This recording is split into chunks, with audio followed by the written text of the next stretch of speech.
Thank you, Deputy Speaker. 2023 was the hottest year on record, and these records are already being broken in the first few months of 2024.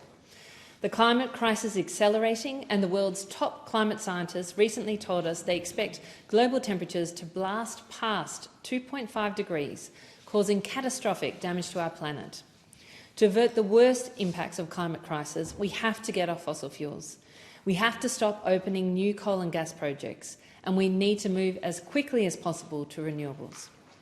And yet, despite the commitments Labor made during the election, despite saying they want to hold COP31 in Australia, despite spruiking a future made in Australia based on green industries, Labor is proposing to expand the fossil fuel industry through the Future Gas Strategy. This document is practically written by the gas industry.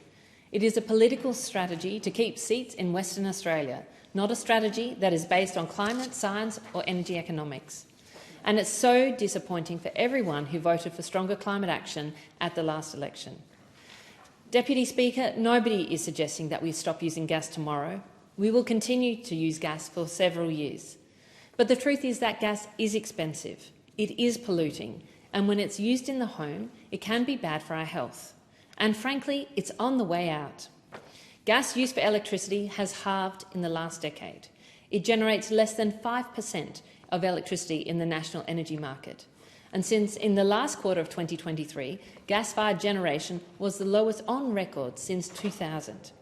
We should be planning for a future that minimises gas use, not opening up major new projects. And for those to claim we have a gas shortage in Australia, let's look at the facts.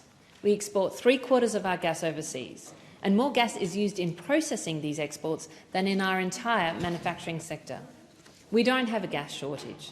We have some challenges in getting the gas we have to the right places, but this must not be used as an excuse for opening up major new projects for export and providing over $1 billion in subsidies for fracking in the Beetaloo Basin.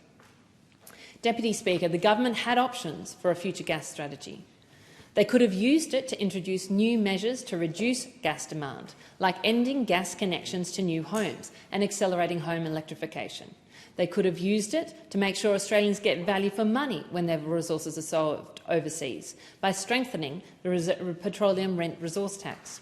They could have used it to ensure that Australians are not forced to pay sky-high international prices for their own resource. But they haven't. It's the same story from the major parties. More fossil fuel projects, more climate pollution, and a huge disappointment from those who hoped for better.